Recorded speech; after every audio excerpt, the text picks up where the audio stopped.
Parents cut me off years ago after I got divorced by simply assuming that I was the one who went wrong, so I deserved to be alienated to learn my lesson.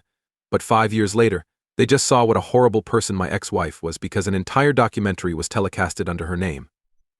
And now they're reaching out to me with sympathy, and even more surprised to know I've completely moved on, and have a whole different family of my own, and now they're willingly trying to hide. I'm torn, and I'm hoping you can help me sort it out. I, a 32-year-old boy, am unsure what to do about my parents, who are in their 60s. They're attempting to reconnect with me, but it's tricky, and I need assistance on how to approach the situation. I'll just tell you a little bit about them and my connection with them first. Growing up, my parents were always harsh on me. No matter what I accomplished, it was never satisfactory. If I received an A, they wanted to know why it was not an A. If I choose a pastime, they'd point out that it wasn't practical. Their attitude wasn't aggressive, but they constantly managed to make me feel like I was failing in some manner. When I made major decisions, they'd behave as if I couldn't think for myself and would do all they could to interfere with my life. And that's when things got really crazy later on. When I was 23, I married my ex-wife Jill, who was 34 years old. Jill and I were high school sweethearts, so we planned to marry once we finished college and had settled down a bit. For the first time, my parents seemed pleased with my choice of a spouse. In retrospect, I believe they loved her, because she came from a wealthy family and appeared well organized. But things grew worse for me once I married Jill. As soon as we married, it was as if a switch within Jill switched, and she transformed into this nasty human being. She became quite manipulative and domineering. She continually scolded me, cut me off from friends, and had a very quick temper. Things were so awful that I felt like I was walking on eggshells every day. I know a lot of you are going to wonder why I didn't leave her as soon as I noticed her behavior changing, but I want you to know that things weren't so simple for me. I hardly understood what a good relationship looked like. Besides, I was quite young and felt I was in love. I assumed that Jill was going through a difficult period and didn't know how to cope with her own feelings, so she was taking it out on me. I know that seems ridiculous, but I adored her. And I tried to tell myself that I just needed to be more present for her. But after years of putting up with her craziness, I decided I had to leave her, and no amount of talking or shouting would change the way she treated me. It took some time to amass all the required finances, but when I eventually decided to flee, I turned to my parents for assistance. I only went to them because I had been upfront and honest about Jill's personality. I started doing it a few months before I planned to leave Jill, thinking they'd help me out. Again, in retrospect, I should have known they wouldn't have helped me, since every time I informed them about something Jill said or did, they found ways to make me feel horrible about it, rather than supporting or even soothing me. So, when I approached them for assistance, they were angry with me. They suggested I was being immature by ending my marriage, and that I should tough it out since divorce was terribly humiliating. I believe the worst thing they did to me during that time was notify Jill where I was staying. My idea was to remain with them for 2 weeks while I talked to Jill about obtaining a divorce, since I knew she would go insane and hurt me if I lived with her. I didn't want Jill to know where I was living, and I felt that if she did find out, having my parents nearby would at least keep her from harming me in any way. But after only 3 days, my parents called Jill to tell her that I was residing with them, and that she could come over whenever she wanted to talk to me. They believed they were helping me reconcile, but instead they put me in significant danger. Jill did nothing more than cry and beg me to come back. But after that, I realized I could not rely on my parents for anything. I fled their house and ended up living with a buddy. I seldom communicated with them, but they still contacted me on a daily basis to check in and remind me how foolish I was for going through with the divorce. It took some time, but once the divorce was official, I never heard from my parents again. I didn't receive a single call, text, or Christmas card from them. It was as if I did not exist. Initially, I was heartbroken. I spent months grieving over the fact that my own parents had abandoned me, but I recognized I couldn't dwell on it forever since I had much more important things to deal with. I had to completely recreate my life. The next several years were difficult, yet life-changing. I relocated to a new place and began treatment, which helped me recover from both Jill's abuse and my parents' desertion. I worked tirelessly to pursue a profession in graphic design, something I had always been interested in. Things gradually improved for me. About 2 years ago, I met Emma, a 36-year-old female, who is now my wife. She's sweet, supportive, and everything Jill wasn't. She has a 10-year-old son named Sam from a prior relationship, and we've created a lovely little family together. We married just a few months ago, and our lives are now steady and pleasant. And now for the scenario that got me here. On a month ago, a local filmmaker published a cautionary short on financial and emotional abuse. Jill served as one of the film's primary case studies. I certainly didn't keep up with what Jill was up to following our divorce. So I had no clue why she was featured in the documentary, but I watched it, and was terrified. The video detailed how she had deceived multiple men, financially and emotionally involved in dodgy business ventures, and even defrauded others out of thousands of dollars.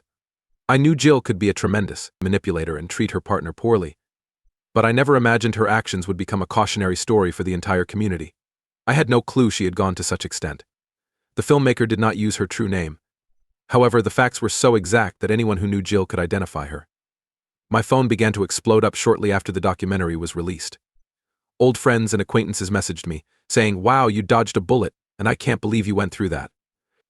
That was how I learned about the documentary in the first place. Don't get me wrong, I was delighted Jill's true nature was shown in this way, and that I was finally receiving the sympathy I earned a long time ago. But the biggest surprise occurred when my parents reached out. They initially contacted us via text message. My father sent me this lengthy. He sent an emotional text in which he basically apologized for not believing me.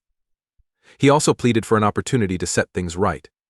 Then there were the voicemails from my mother, in which she apologized for the way she and my father treated me and expressed a desire to reconcile.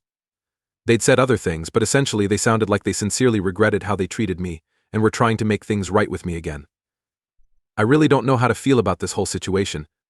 I mean, I'd be lying if I claimed they didn't affect me a bit. They are my parents, after all. I know I'll want to have them back in my life. However, I will never forget how they treated me when I was at my lowest point. I'll never forget how they placed me in risk only to please their convictions. Obviously, I haven't reacted to any of their attempts to reach me. I cannot bring myself to. Instead, I've primarily sat with my phone in my hand, reading and rereading their messages and experiencing a range of feelings that I can't quite put my finger on. Part of me feels justified in disregarding them. They abandoned me when I needed them the most, and now they're just reaching out because they're embarrassed about how wrong they were.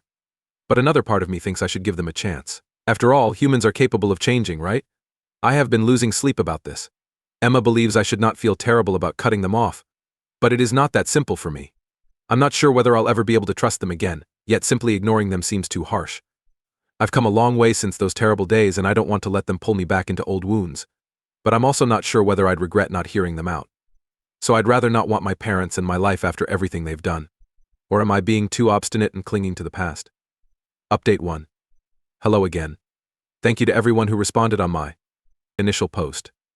Your thoughts were quite useful in helping me think things through. Some of you posed queries that I realized I had not addressed, so I wanted to clear things up before getting into what has transpired subsequently. First, many of you questioned why I ever contemplated replying to my parents in the first place. Honestly, it's complicated. I've spent years trying to recover from the desertion and betrayal, but there's still a part of me that believes they can change. I suppose I was also concerned that if I entirely ignored them, I might come to regret it later. Another inquiry was if my parents were aware of Jill's terrible behavior during the marriage. I told them bits and pieces back then, but they never believed me. They simply felt I was exaggerating or being theatrical. I only told them about Jill's actions a few weeks before I intended to leave her. They didn't take me seriously then, either, but I guess I wasn't in the appropriate frame of mind to dig into it. I simply figured that, since they were my parents, they would protect me whether or not they believed me. Clearly I was mistaken. But after reading your advice, I realized I couldn't ignore the problem indefinitely. I decided the only way I'd get any peace was to hear my parents out, so I contacted them and agreed to meet at a neutral location, a little cafe halfway between their town and mine. I hoped that they would sincerely apologize for how they treated me and that we could have an open discussion. Unfortunately, that is not what occurred. When I met them, they appeared more concerned in explaining their actions than in apologizing. My father went on about how they didn't realize Jill was that horrible, and how the documentary enlightened their eyes. My mother stated that they did what they felt was correct at the time and acted as if it was sufficient to justify everything. They seemed more apologetic for their mistakes than for the agony they caused me. At one point, my father suggested that if I had handled things differently, they would not have misread the issue. That stung a lot. Despite everything I had been through, they still found a way to blame me, even if it was only somewhat. I recognized then that they weren't genuinely attempting to make apologies. They were only attempting to make themselves feel better. I informed them I did not want to continue the conversation. I stated that I was okay with my current situation and wished for things to return to normal before they contacted me. We live separate lives. They looked astonished and attempted to argue, but I left before they could persuade me to stay. It was not an easy decision, but I believed it was the best one for me and my family. That should have been the end of it, but they went over a line I couldn't ignore. Last weekend, Sam participated in a school performance. It was something he had been looking forward to for weeks. and Emma and I were very proud of him for working so hard on his part. So you can imagine my amazement when I noticed my folks seated in the crowd. I never notified them about the play, so they received the information from Emma's Facebook page. Don't worry, we've changed our privacy settings. They didn't only show there, they behaved as if they were members of our family. They presented themselves to the other parents as Sam's grandparents. Sam was confused and asked Emma who they were. It was a really unpleasant time. I had to grab my folks aside and urge them to go. My father burst into tears, accusing me of punishing them for their previous mistakes. My mother said they were only trying to be there for me now, as if it excused them disrespecting my boundaries. I didn't want to cause a scene, especially with other parents and children around, so I requested them to go as quietly as possible. They didn't make it easy and continued causing a commotion, but I was able to calm them down and convince them to go. After they went, Emma and I were both outraged. She's been wonderfully supportive throughout, but it feels like my parents are attempting to push their way into our life in the worst conceivable way. She was already unhappy and angry with my parents for mistreating me in the first place, as well as for continuing to refuse to accept responsibility for their actions. She is extremely protective of Sam, and she is concerned that their actions may confuse or disturb him. She's also concerned that they'll go too far, maybe using Sam to get at me. Obviously, I understand where she's coming from, so I texted my parents later, telling them their behaviors were wrong and that I needed some distance. I informed them that if they continued to transgress boundaries, I would have no choice but to cut off communication totally. They haven't reacted yet, but I'm confident they will soon. Part of me worries whether I'm being too harsh, but I also believe I have every right to protect my family from this type of mayhem. I attempted to give them a chance, but they demonstrated that they were not willing to respect my limits or my life. Anyway, I will keep you all posted on what occurs next. Thank you for reading, and I would welcome any future advice. Update 2. I didn't expect to come back so quickly, but here we are. Things have completely derailed, and I'm at a loss. A few days ago, a family friend reached out to me. This individual is someone I've kept in touch with throughout the years, but he also communicates with my parents. They phoned to tell me something they believed I should know. My parents had allegedly attempted to reach Jill. Yes, my ex-wife Jill is aggressive, controlling, and manipulative. They attempted to contact the same woman whose crimes and predatory conduct were highlighted in a documentary only a few months prior. According to my acquaintance, my parents contacted Jill to get her side of the story regarding our divorce. I was surprised after all of their apologies. After pretending to trust me and want to make things right, they felt compelled to legitimize everything by going directly to her. What makes matters worse is that Jill supposedly did not reply directly to them, instead making smug backhanded remarks through common contacts about how I've always been difficult and quick to blame others. Hearing this felt like someone tearing apart an old sore. I did not want to accept it at first. I suspected my buddy had misinterpreted or received inaccurate information. I attempted to give my parents the benefit of the doubt again and contacted them to confirm. I phoned my father and inquired whether he or my mother had contacted Jill. He did not even attempt to dispute it. Instead, he began justifying the judgment. He stated that they wanted to learn the entire scope of what occurred in my marriage. He even added something like, "We were wrong before, and we don't want to make that mistake again." I was floored. I was already furious because they had crossed multiple boundaries while attempting to make amends to me, but learning that my parents still did not believe anything that occurred to me, despite video evidence of Jill's actions, made me feel as if I did not matter to them at all. During the call, my mother spoke and reinforced her position. She stated that Jill's behavior in the documentary was disturbing, but it did not necessarily imply that she had been a horrible wife. They also implied that I was exaggerating my problems at the time and that they simply wanted clarification. Their sheer lack of sorrow was like a smack to the face. I questioned if they knew how much anguish this caused me and how much guts it took to leave Jill in the first place. My father dismissed it, saying that I was being too emotional and that they didn't plan to hurt me in any way, while my mother claimed that they were simply trying to make educated judgments about mending their connection with me. At that time, I had lost it. I told them they were selfish, manipulative, and unable to change. I told them they had no place in my life or family if they couldn't admit how truly awful their acts were. They did not even apologize. My father groaned as if I were being difficult, and my mother murmured something about how they could never win with me. I hung up on them, feeling completely overwhelmed by my feelings. I was upset and outraged at how my parents treated me after years of no communication. I can't believe I gave them another opportunity, just for them to deceive me yet again. I was also relieved. I was genuinely relieved that I wouldn't have to engage with them anymore. Despite how horrific it was, this did provide me with some closure. I was constantly worried about how my parents and I had stopped interacting on terrible terms, and I blamed myself for it. But now I realize plainly that I was not at fault. I talked to Emma about it, and she's been my rock throughout everything. She was also outraged, especially because my parents' activities had a direct influence on our family's stability. Sam and Emma do not deserve to be pulled into this. We decided that I needed to shield our family from my parents' upheaval, so I banned them on all platforms, including phone, email, and social media. I informed the family friend who had warned me about what had transpired, and they were fully supportive of my choice to discontinue touch. They even apologized for being the ones to deliver the news, and I'm pleased they did. I needed to know. I'll confess that it stings to understand that my parents will probably never be the people I need them to be. But I also know I can't keep placing myself in situations where I get wounded again and over. My primary concentration is on my family. Emma, Sam, and the life we have created together. They are my true family, and I will not allow anyone disrupt it. Thank you again for all of your advice and assistance. It's been a difficult journey, but I'm learning to advocate for myself and prioritize those who are actually important. Update 3. Hello again. This will hopefully be my final update.